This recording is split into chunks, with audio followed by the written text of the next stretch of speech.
skúr. Hans minning virðingu vafin, hann var öllum fátækum trúr. Hann varð aldrei loðinn lófa og lék aldrei Mozart og Bach.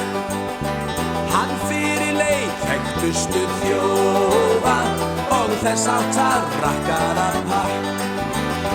Með dauðanum Daniel flytur í dýrlega himnavist. Þar sáttur í öndvegi situr á spjalli við Pétur og Krist. Hann skattinn á gjalddaga greiddi og greiddi þá meira en sá. Sumri í útlöndum meiti, í allsnægtum ströndunum á.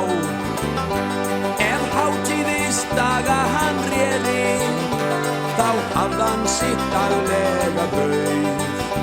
Meðan hræfugl heima í veri, hlæjandi taldi sinn nauð.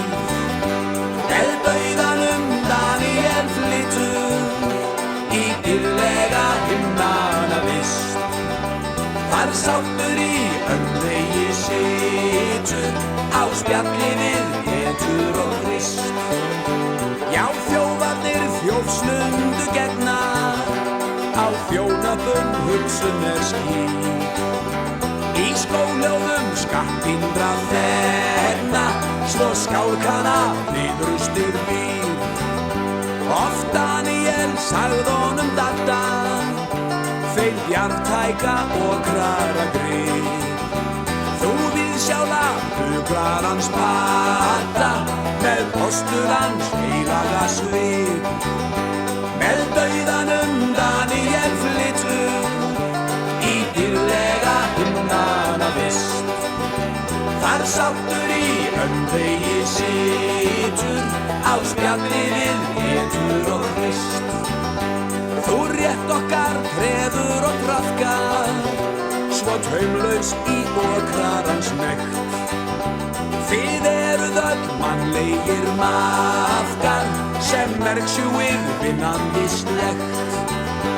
Með dauðanum Daniel flytur í dýrlega himnavist. Þar sáttur í öndvegi situr á spjalli við Pétur og Krist.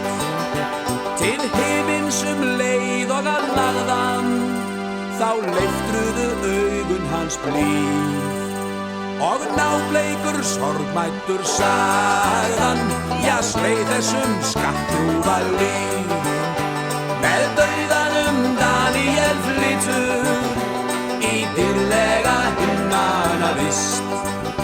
Þar sáttur í öndvegi situr á spjalli við Pétur og Krist. Með dauðanum Daniel flytur í dýrlega himnavist. Þar sáttur í öndvegi situr á spjalli við